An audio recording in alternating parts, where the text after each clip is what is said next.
Então, vamos bater um papinho aqui, ó, caminhando e entendendo, tá? Antes ainda de Constantino, do imperador, 312 depois de Cristo, havia um termo em latim que é primus inter pares, que significa o primeiro entre seus pares, ou o primeiro entre os seus iguais. Esse termo, primus inter pares, era usado para falar que o bispo, o responsável pela igreja cristã em Roma, desfrutava de uma certa primazia entre os outros bispos. Como assim, Jorge? Bom, você tem a igreja, mesmo com a perseguição, a igreja se estende por todo o Império Romano. Então você tem igreja em tudo quanto é canto. Você tem a igreja brigando contra as heresias, você tem a igreja lutando para manter a doutrina, a ortodoxia, você tem o evangelho crescendo mesmo em meio à perseguição. E o que acontece ao longo dessa jornada, e vamos retomar aqui uma, uma caminhada de tempo, né? Jesus morre em 33, depois dele mesmo. Pedro e João vão morrer em 64, 65, aí depois de Cristo. Pedro e Paulo. João vai morrer em 96 depois de Cristo. A gente entra no segundo século, a partir de 100 depois de Cristo até, até 200, depois 200 até 300, e aí 312 o imperador se converte. Então são algumas gerações à frente de Jesus Cristo, e já existia, antes de Constantino, um certo entendimento velado, assim, todo mundo sabe, mas não é oficial, é só uma questão de respeito, que o bispo que estava na igreja de Roma, o bispo que estava na igreja de Roma, ele desfrutava de uma certa autonomia, autoridade, é como se ele fosse o mais importante dentre os outros bispos espalhados pelas igrejas do império. Como Roma era a capital do império,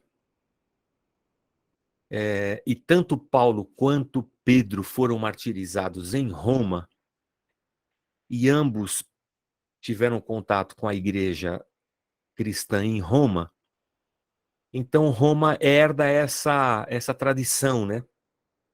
E aí, desde antes de Constantino, essa ideia de que o bispo que está em Roma, de certa maneira, tem mais primazia, está acima dos outros bispos. Vamos continuar andando e entendendo. Durante os séculos 3 e 4, a igreja se organiza a partir de concílios, a gente viu os concílios, alguns concílios a semana passada, e a igreja também, ela se entende assim, alguns bispos tomam conta de outros bispos. É oficial, Jorge? Não, não é oficial.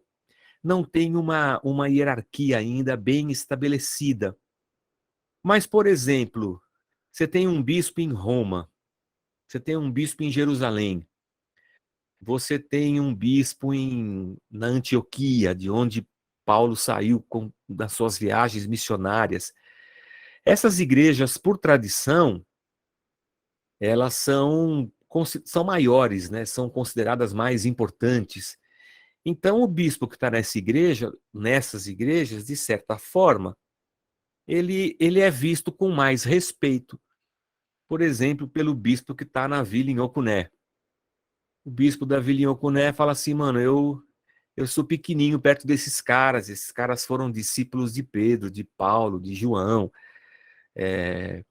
Então, esse bispo pequeno aqui, por um entendimento assim de respeito, ele olha para esses bispos de igrejas e cidades maiores e tem por eles um respeito. Teoricamente, todos os bispos são iguais, mas na prática, né, os bispos que estavam à frente de igrejas estabelecidas pelos apóstolos e bispos de cidades maiores tinham primazia. Então, Como é que a igreja se arruma? Bom, a igreja se arruma assim, com esse respeito mútuo entre os bispos, entre os muitos pastores e as muitas lideranças, e essa ideia que todos eles comungam de que o bispo de Roma tem uma certa primazia e de que os bispos que estavam em igrejas maiores, igrejas que os apóstolos fundaram, são bispos mais importantes.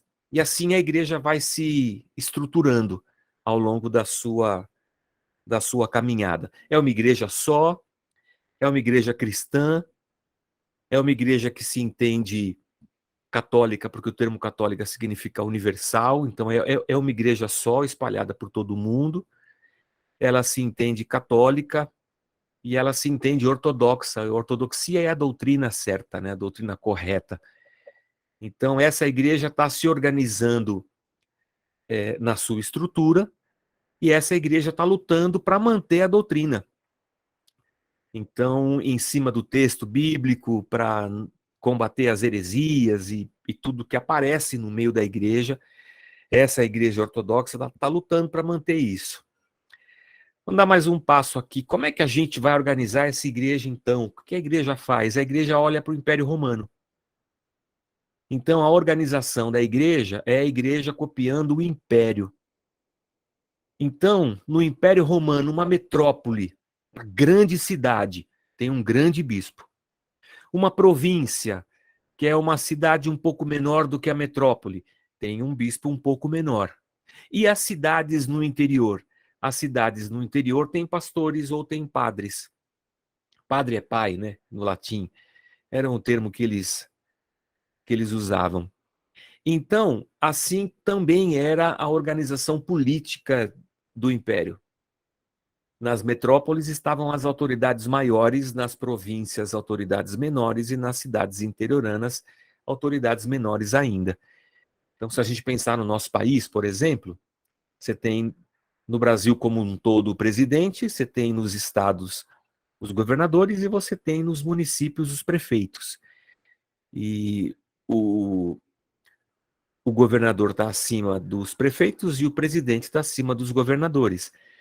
Então a igreja olha para o Estado, para o Império Romano, e ela é assim que ela decide se organizar. À frente das grandes metrópoles, bispos com mais responsabilidade. Uso o termo bispo aqui, emprestado da língua grega, que é o termo usado para superintendente, né? Episcopos é o termo. É o superintendente, é o responsável. Às vezes, no texto bíblico, o episcopos se mistura com presbíteros. Presbítero já é ancião, do grego, né? A gente traduz presbítero para nós virou um substantivo, né? Um presbítero da igreja, mas na língua grega, presbítero é ancião. No texto grego, no texto bíblico, às vezes presbítero se mistura com episcopo. É quase a mesma função, assim, né? E a questão do cristianismo usar os anciãos é uma tradição que vem desde o judaísmo, né? O chefe do clã, o ancião, ele tinha uma importância muito grande para a tribo. Ele tinha uma autoridade diante de todos por ele ser o ancião, uma pessoa com mais sabedoria, com mais vivência, com mais experiência, mais apta a tomar decisões. Então, essa coisa do ancião vem do judaísmo para o cristianismo.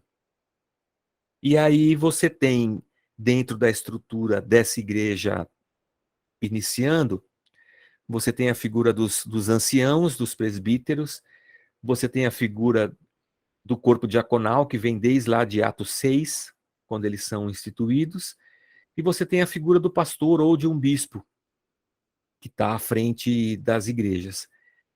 A igreja, então, olha para o Estado, para o Império, é uma grande metrópole, então aqui nós vamos ter um bispo com mais responsabilidades. Ele vai estar acima dos bispos das províncias. E os bispos das províncias vão estar acima dos pastores e dos padres das regiões mais interioranas.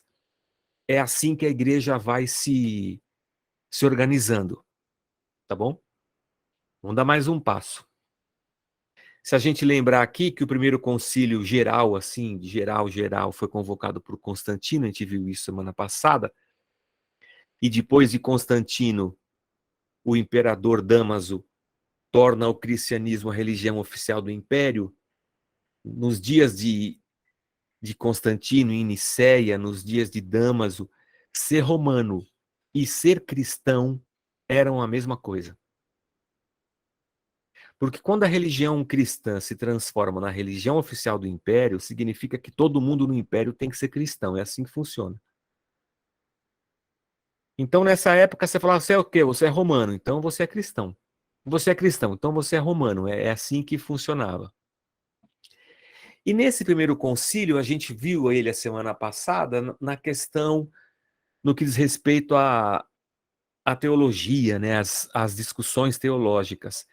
Mas nesse concílio de Nicéia, eles tomam a seguinte decisão: Roma, Antioquia, Alexandria e Jerusalém serão consideradas as, as cidades, assim, as metrópoles, né, para a igreja.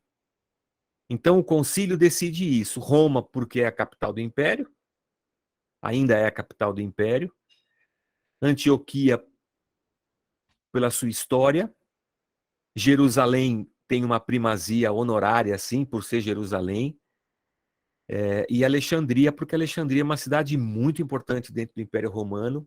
Ela está lá na África, mas é uma cidade gigante.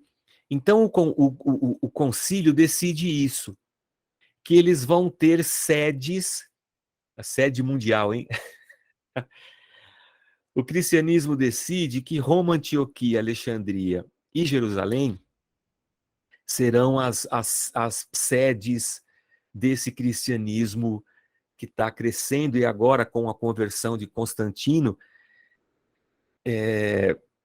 são as sedes mundiais, né? Com aquela ideia de que Roma tem que o cristianismo tem essa queda por Roma, tá? Por Roma ser a mais importante cidade do império e do cristianismo. Pois bem, em 330, então, depois do Concílio de Nicéia, o Constantino muda a sede do Império Romano de Roma para Constantinopla. Antigamente a cidade se chamava Bizâncio, fica lá na Turquia.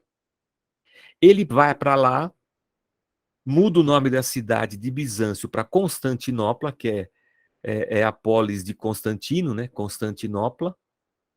E quando o imperador muda para lá, a sede do império muda para lá. É igual se o presidente da República resolve sair de Brasília e morar, sei lá, em Goiânia. A sede do país tem que ir para Goiânia. O Constantino muda para Constantinopla, então a sede do império sai de Roma e vai para Constantinopla.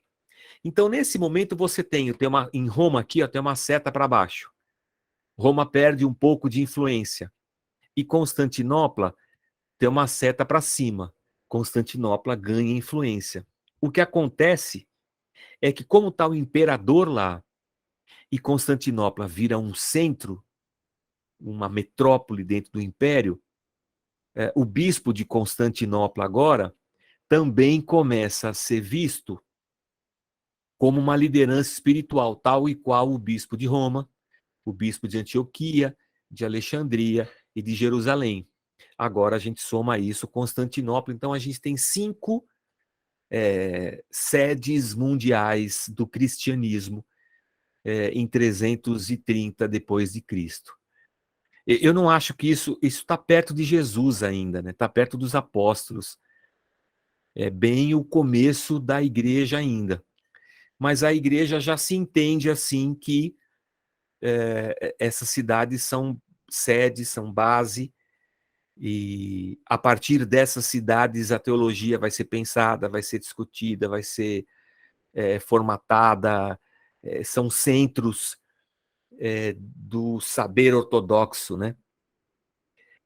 Pois bem, vamos dar mais um passo aqui, tá? Fazer uma linha do tempo aqui, ó. Então, estou falando aqui em 330, tá? Depois de Cristo. O Constantino morre e o Damaso, ou Damásio,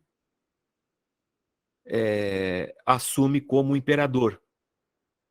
Ou, perdão, Damaso, em 366, assume como bispo de Roma. Esse Damaso, um bispo, que viveu de 366 a 384, ele fala assim, tanto Pedro quanto Paulo foram martirizados aqui em Roma. E eles foram mesmo.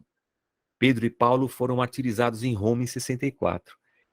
E aí o Damaso, que é o bispo de Roma, fala assim, Jesus disse, tu és Pedro e sobre esta pedra edificarei a minha igreja. Então o Damaso, em 366, ele vai dizer assim, Roma, por ter sido o lugar onde morreu Pedro e Paulo, e por Cristo ter edificado a igreja dele sobre aquilo que Pedro falou, então eu, como bispo de Roma, afirmo que Roma tem a primazia sobre as outras cidades e sobre o cristianismo. É o que o bispo de Roma diz.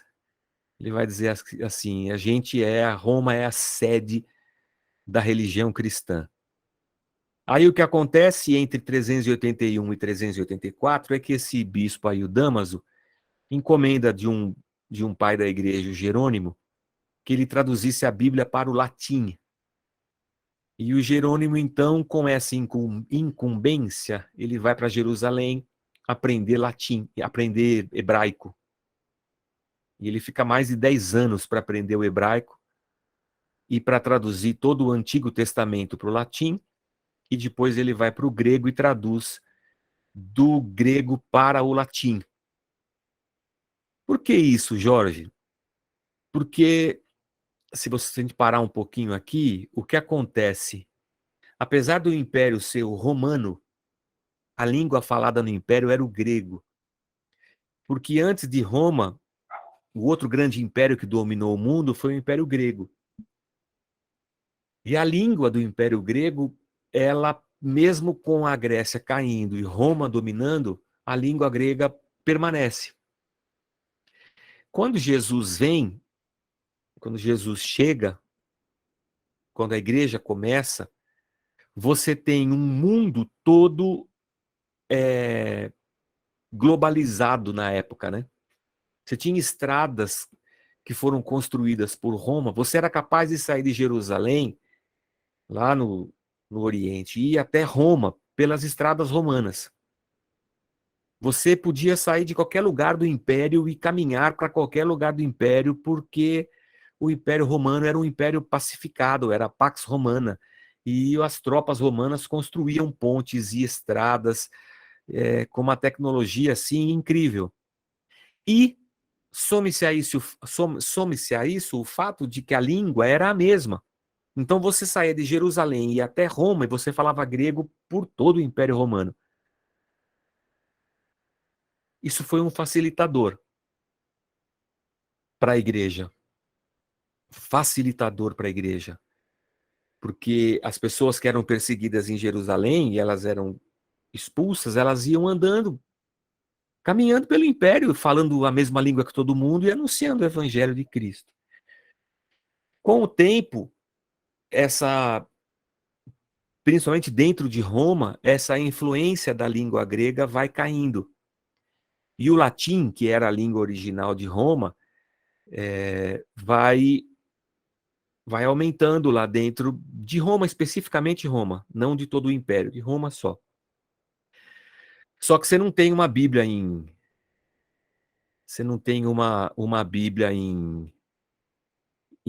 latim, né? Você só tem Bíblia em grego, em hebraico, e você não tem Bíblia em latim.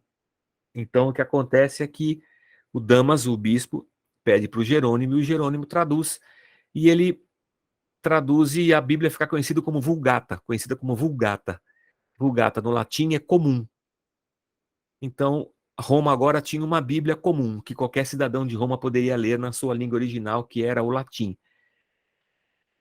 Essa tradução existe até hoje, a Vulgata. Então é Antigo e Novo Testamento traduzidos para o latim. No Concílio da Calcedônia, a gente viu esse concílio semana passada, 451 depois de Cristo, o bispo de Constantinopla é reconhecido com a mesma autoridade que o bispo de Roma. Você percebe que essa disputa por poder já está presente, né, na igreja. Mas vamos lá, vamos dar um passo a mais. Em 452, o bispo de Roma chama-se Leão, é o nome dele. Tem um hospital aqui perto de casa, Leão 13, é o nome de um papa, né? Em 452, o bispo chamava Leão.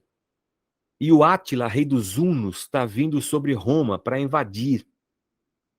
E não é o imperador que vai lá negociar com o Átila. Quem vai negociar com o imperador é o bispo, é o Leão.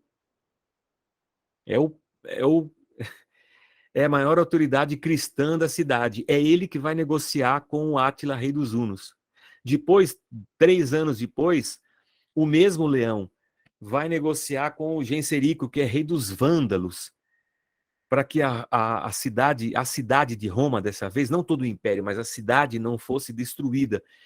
Então, o que acontece é que o bispo, o responsável pela igreja cristã em Roma, por exemplo, ele se torna uma pessoa extremamente importante dentro da vida pública da cidade.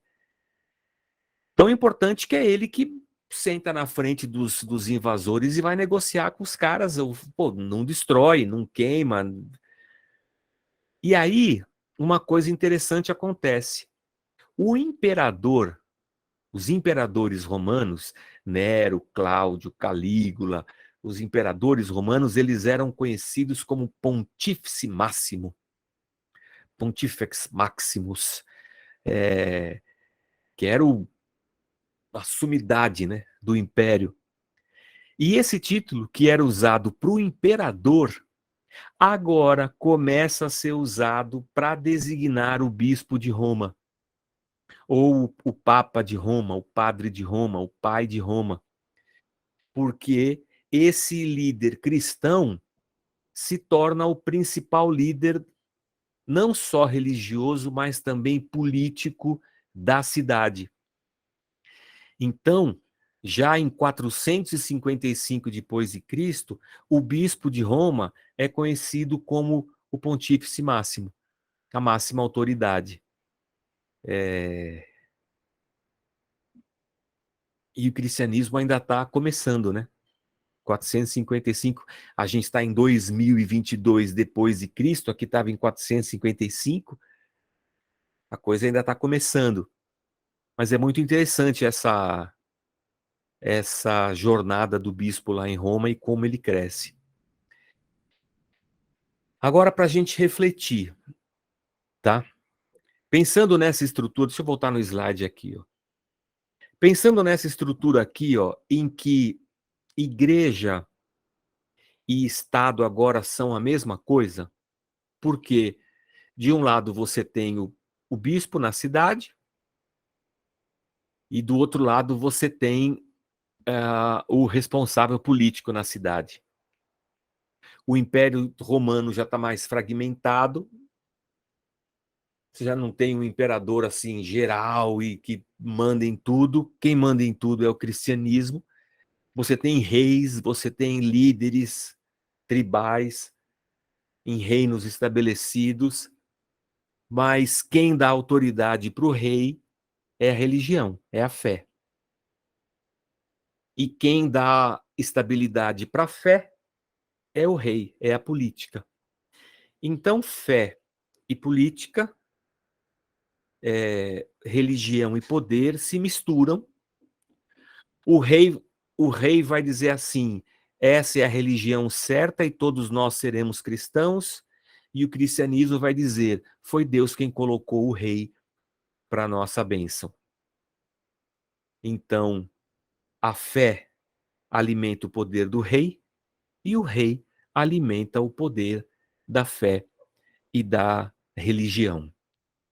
E agora você tem o cristianismo em todas as partes do Estado, do Império Romano. Você tem lideranças distribuídas desse cristianismo ao longo do Império. E você tem uma igreja mais estruturada agora, crescendo, repartindo benesses do Estado e impostos e um monte de coisa. E você tem essa igreja que agora é uma igreja oficial, ela está crescendo, ela está construindo seus templos, ela está organizando as suas estruturas, ela está avançando como igreja. E como ela está aliada ao Estado, ela tem muitos privilégios para fazer isso. Então, você tem construção de igrejas ao longo de todo o Império Romano. Em tudo quanto é canto do Império, você tem igrejas cristãs sendo construídas. Você tem as cidades, as sedes mundiais, né? Os bispos mais importantes, e você já tem uma vida política de influência, de poder dentro da estrutura da igreja, e o que é pior também é essa estrutura política, essa estrutura religiosa estar misturada com a estrutura política. Dito isso, como é que deveria ser a vida da igreja e a política? Eu diria que a igreja, ela deve estar em uma dialética beligerante com o mundo. Nossa, pastor, agora você falou difícil. Desculpa, gente. A dialética é uma conversa, tá? É um diálogo. Então, a igreja, ela está num constante diálogo com o mundo. A igreja fala ao mundo e o mundo fala à igreja. A gente está conversando o tempo inteiro. Mas a igreja tinha que manter uma dialética beligerante. Beligerante vem, esse termo é uma dialética de guerra, belicosa. A igreja, ela está conversando com o mundo, mas essa conversa é uma conversa de guerra, não é uma conversa de paz e pacífica. Quando Paulo fala, não vos conformeis com esse mundo, é porque a igreja está em guerra com o mundo, com o pecado, com os dominadores desse mundo tenebroso, como diz Paulo aos Efésios. A igreja está lutando contra o mundo, contra os valores do mundo, contra o pensamento do mundo, contra a maneira como o mundo se conduz. Então, a igreja está denunciando o pecado, ela está denunciando a injustiça, a igreja está denunciando a violência, a igreja está denunciando o assassinato, a morte, a igreja tá lutando contra isso. Os primeiros cristãos morreram porque não aceitavam prestar culto ao imperador ou se dobrar diante do imperador, porque eles se viam em guerra contra aquilo. Se ele se dobra para aquilo lá, ele está negociando a sua fé. Então a igreja, ela está nesse diálogo com o mundo, mas esse diálogo é belicoso, ele é beligerante, ele é um diálogo hostil, é de guerra. E toda dialética é assim, um fala de cá, um fala de lá, você pega um pedaço daqui, faz uma síntese, tira o denominador comum, né? Mas não dá para nós, igreja, encontrarmos um meio termo com o mundo. Não existe um meio termo entre igreja e mundo. Nem dá para existir, né? Se nós nascemos de novo e pertencemos a Cristo, o mundo, com o seu pecado, será sempre nosso inimigo. Sempre. É assim que funciona. Então, a gente nunca pode pensar na igreja conversando com o mundo para achar um equilíbrio, um denominador comum, ou uma síntese, ou qualquer coisa assim. Nós, igreja, vamos ficar sempre nesse diálogo, nessa dialética. A igreja será sempre uma voz profética no mundo, porque a igreja que está desligada dessa luta por poder, por dinheiro, essa luta gananciosa, a igreja que está fora da área de influência de Satanás e seus demônios, essa igreja, ela vai sempre se levantar como uma voz profética no mundo, para denunciar as obras do diabo. Se a igreja perde essa capacidade de ser uma voz profética, se a igreja se mistura com o poder, e nesse diálogo com o mundo, a igreja encontra um caminho de acomodação, então a igreja perdeu o seu papel. Isso é como deve ser, né? Como era na época do início do fim da Idade Antiga e início da Idade Média. Ora, logo depois de Constantino, Roma se transformou em uma monarquia religiosa. Ao invés da igreja ser uma voz profética que não se conforma com o pecado, com a disputa de poder, com a ganância e com a maneira como Satanás escraviza o mundo, ao invés da igreja fazer isso, a igreja já estava de mão dada. A igreja não lutava contra o absolutismo do império. O absolutismo passa a ser parte inseparável da cosmovisão cristã vigente naquela época. Ou seja, a igreja sofreu o abuso do império e do absolutismo do Império Romano por muitos anos.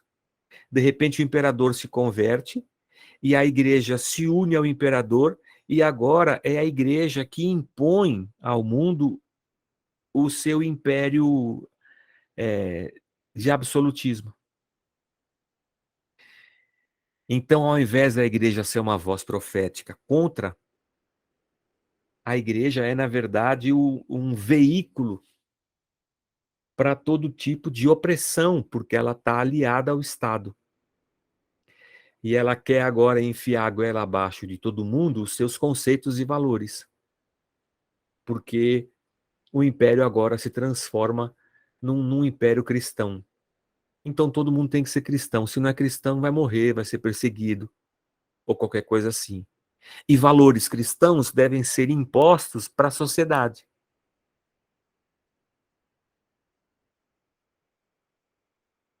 E a história mostra para a gente que não deu certo.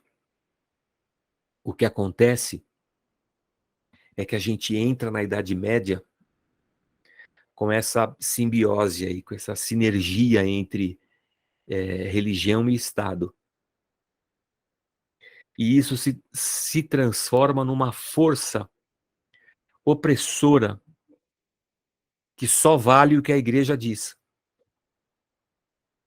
Só a igreja tem o saber. Só a igreja tem a cultura. Só a igreja tem o estudo. Só a igreja diz o que é verdade e o que não é verdade. E toda a sociedade se vê acharcada e oprimida por essa instituição que dá um passo além. Ela deixa de ser igreja para ser uma cristandade, um império cristão. Então o rei apoia a igreja apoia o rei e os dois amassam o povo. E essa igreja cresce, essa igreja constrói catedrais, essa igreja domina o mundo. Essa igreja enriquece, essa igreja se expande, essa igreja se organiza cada vez mais. E essa igreja se transforma nesse cristianismo que a gente conhece hoje. Que desde lá do começo, os bispos já diziam, se antes as pessoas eram cristãs e preferiam morrer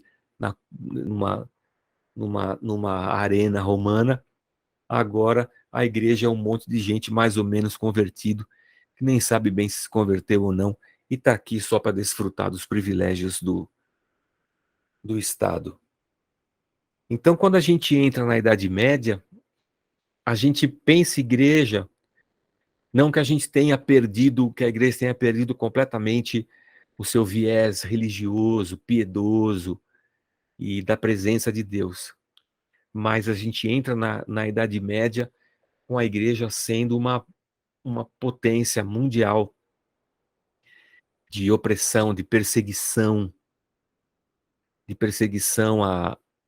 a muçulmanos, de perseguição, de caça às bruxas, de perseguição a tudo quanto é tipo de coisa. Então você tem uma igreja que já não é mais uma igreja focada na vida religiosa e na fé, mas é uma igreja focada no império e na manutenção do poder. Por isso que essa igreja, ao longo da Idade Média, vai amealhando tantos inimigos.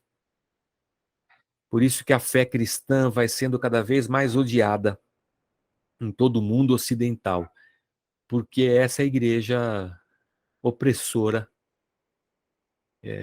que se desenvolve ao longo dos anos, mas isso é motivo para a nossa próxima aula.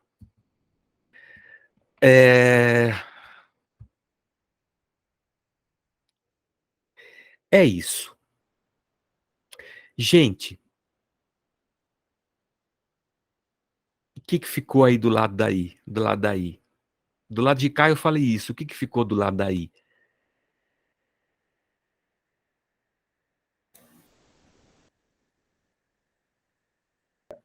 A igreja quer ser o Estado hoje. Os políticos querem se aliançar ao poder e eles querem ter voz dentro do poder. Eles não querem transformar o mundo pelo poder do evangelho. Eles querem o poder da política. É isso aí. É triste, mas é a mesma coisa. É esse período que vai desde a conversão de Agostinho até, para falar a verdade, até a queda da Bastilha, que a gente estuda isso aí em história geral, né? Até a queda da Bastilha, quando cai o poder do rei, né? Diante da burguesia. Vai por toda a alta Idade Média, a igreja com esse poder sobre tudo e sobre todos. A queda da Bastilha é 1700 e pouco, né? A igreja mandou no mundo por muitos séculos. Por isso que a igreja oprimiu a ciência e por isso que hoje a Europa não tem nada mais de... Ninguém mais quer saber de cristianismo, porque o que eles têm de ideia de cristianismo é essa igreja que invadiu a Idade Média, oprimindo, dominando, acharcando, enriquecendo com líderes promíscuos. O bispo já não era mais um piedoso religioso, o bispo era um político feroz, era um guerreiro, era um cara que negociava os impérios. Infelizmente, a religião se maculou ao longo da sua jornada. É claro que não perdeu nunca o seu viés de fé, né?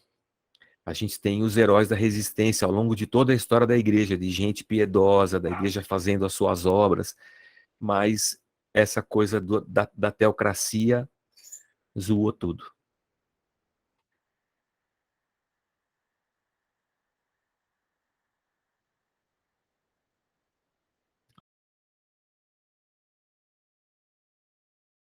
As cruzadas foram um movimento da igreja cristã para libertar Jerusalém das mãos dos muçulmanos. Ah, você tem um movimento, porque quando um rei, o que acontece? Você não tem mais um imperador geral no império, mas você tem reinos que vão se dividindo, mas o que liga todos esses reinos é a fé cristã. O cristianismo é a liga que está em tudo. Então tem um rei lá, o rei, pô, eu vou me aliar à igreja, porque a igreja me ajuda e eu ajudo a gente, uma mão lava a outra. Quando o rei se converte, todo o império dele se converte junto, é todo mundo cristão agora. Então você tem um movimento contrário, você tem um movimento de perseguição de quem não é cristão, né? Você tem morte de quem não é cristão. Não é um negócio oficial, tá? Não é um movimento assim, agora os cristãos vão jogar os outros na arena para os leões comerem, como fizeram com eles. Mas esse movimento opressor do cristianismo acontece. E morte, e esse monte de coisa. Como também com a invasão dos bárbaros, você tem muito bispo morrendo ao longo do Império Romano.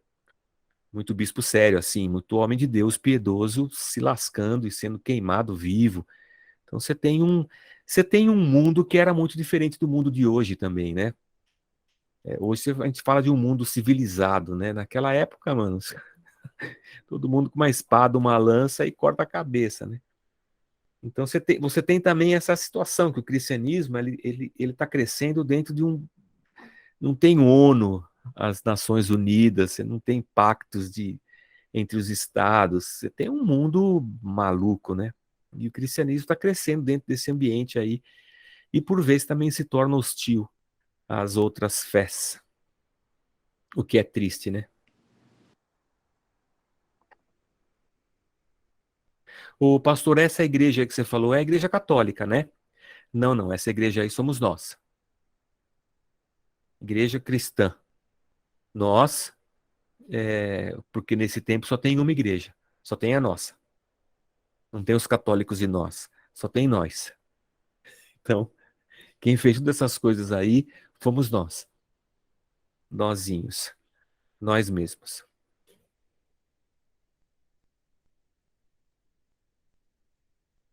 É na tradução do Jerônimo em 380 depois de Cristo para a Bíblia Vulgata, e é um pouco a partir dela que vai se construindo a questão da Maria. Não só da Maria, como também das indulgências e das penitências para perdão de pecado.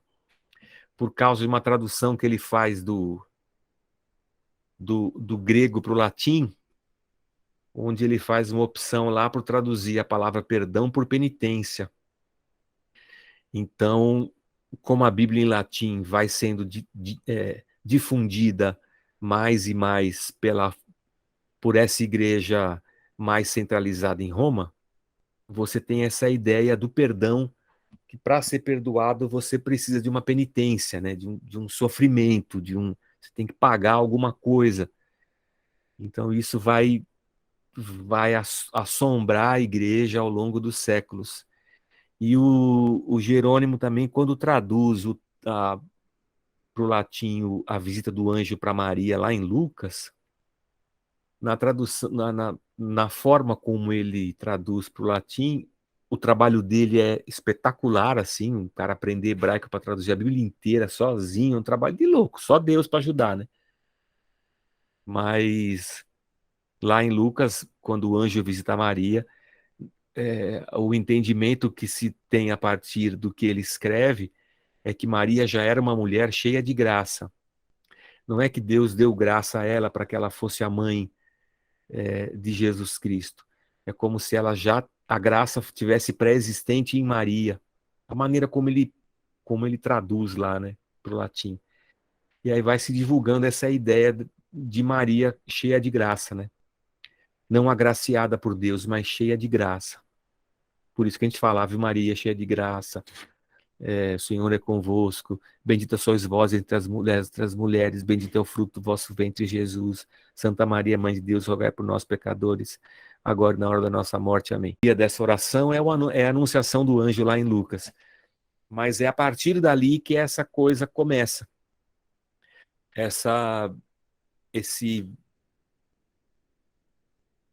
essa exaltação, né, da pessoa da Maria.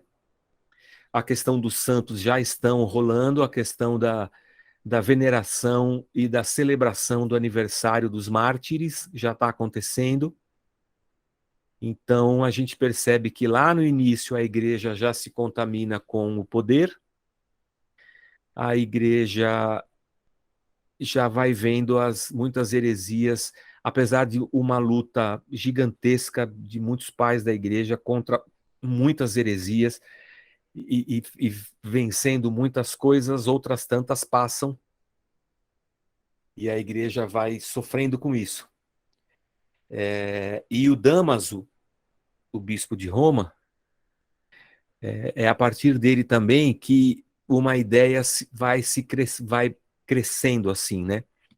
A seguinte ideia: se a gente é só uma igreja espalhada pelo mundo inteiro e a gente tem que manter a doutrina certa, quem tem responsabilidade para dizer se está certo ou se está errado é a igreja. É a igreja que vai dizer, isso aqui tá, isso aqui é heresia, isso aqui não é heresia. Mas como Roma tem essa proeminência, é da sede de Roma que vai sair as decisões, né, a respeito do que é heresia e do que não é heresia.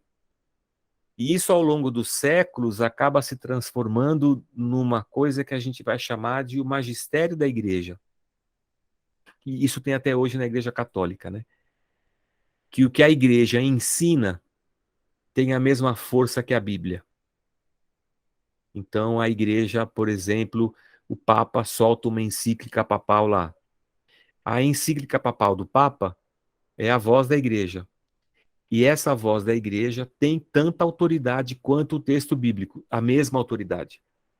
É por isso que você perguntar para um católico alguma coisa assim que não está na Bíblia, mas que o Papa disse, e você fala assim, mas não está na Bíblia. Ele vai dizer assim, mas e daí que não está na Bíblia?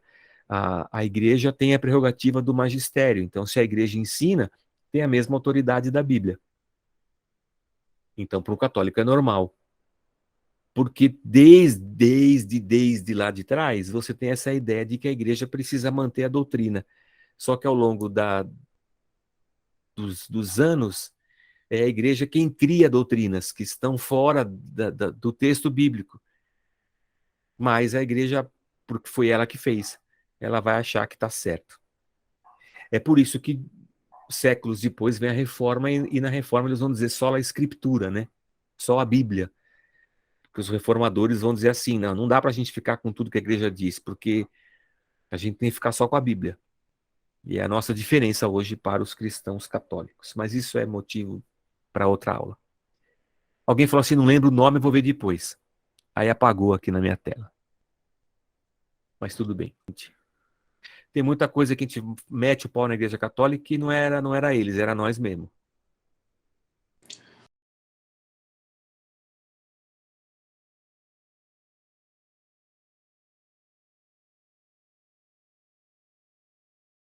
Indulgência vem depois das penitências, né? A igreja está precisando de dinheiro, Carlos.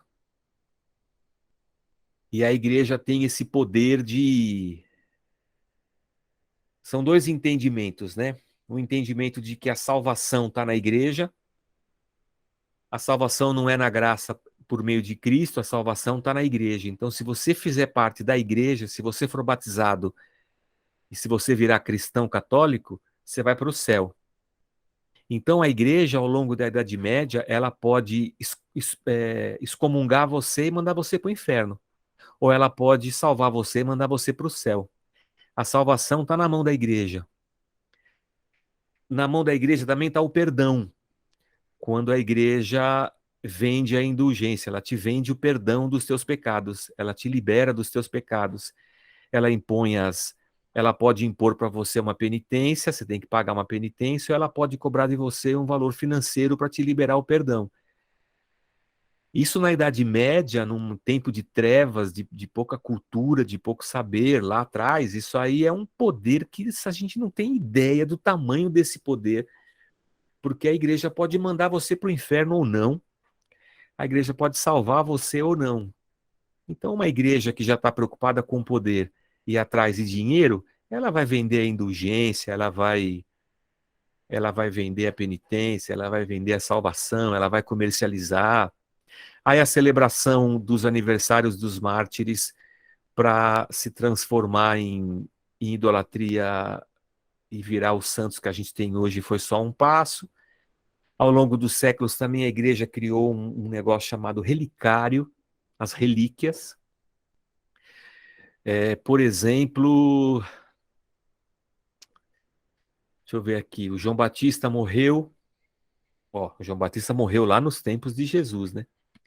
Mas aí alguém falou assim: eu tenho um primo meu que era amigo do Paulo, que foi amigo do Pedro, que conheceu o João, e ele falou assim que ele tem uma mecha do cabelo do João Batista.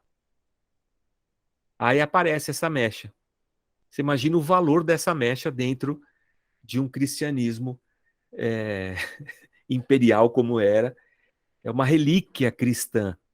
E aí a igreja reconhece que essas relíquias têm em si, carregam a virtude daquela pessoa.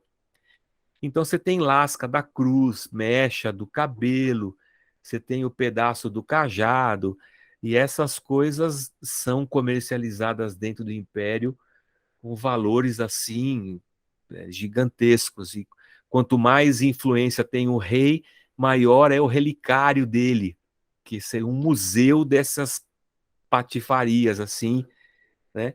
Que tem poder, que tem unção nas coisas. É por isso que hoje, quando fala de arquinha da aliança, o cara vende a mezuzá, arquinha da aliança, vende meia, travesseiro, sabonete. Ele não está fazendo outra coisa a não ser aquilo que a própria igreja cristã já fez ao longo dos séculos, atribuir virtude a objetos inanimados, colocar valor nesses objetos, vender, comercializar a fé. Hoje a gente não vende o perdão, mas você cobra a oferta, você cobra o dízimo, você fala que Deus vai abençoar, que vai liberar, que vai abrir as portas, você faz o carnê disso, carnê daquilo. Então essa sede da igreja por poder e dinheiro e por corrupção, ela está aí, o pecado está no coração do homem, a igreja não mudou nada. A gente continua lutando contra o mundo, lutando contra essas coisas, e a gente continua tentando manter a sanidade. Mas é ao longo da Idade Média. Semana que vem eu vou fazer uma passagem rápida por ela, eu coloco umas datas lá para a gente ter algumas ideias. Vou passar rápido pela Idade Média, só para falar sobre a divisão da Igreja Católica com a Católica Ortodoxa e depois a Católica com a Protestante. E aí a gente avançar adiante. Mas é isso.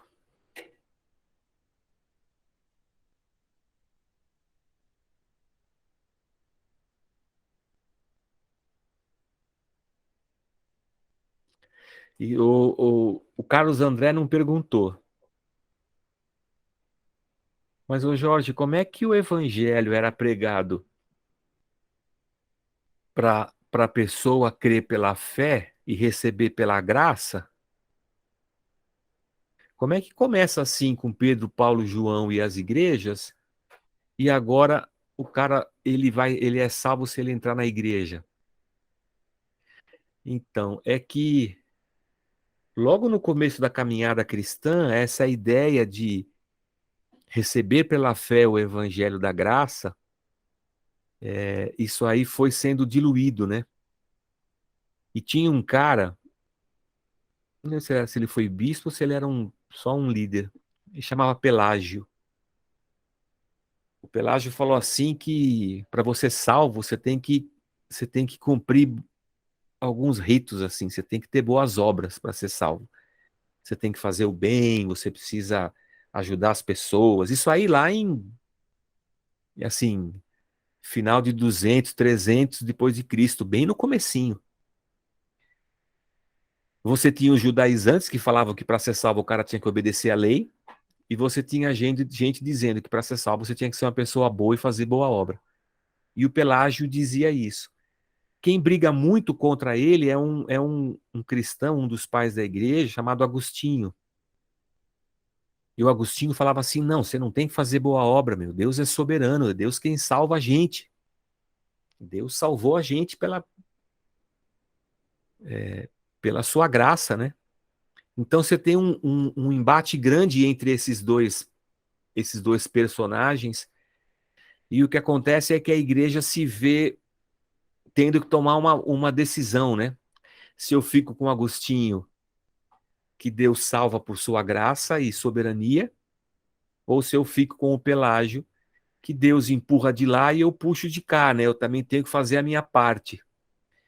E a igreja que invade a Idade Média, ela fica com meio mussarela, meio calabresa. Eles vão chamar de semi-pelagianismo. A igreja entra na Idade Média acreditando que Deus empurra de lá e eu puxo de cá.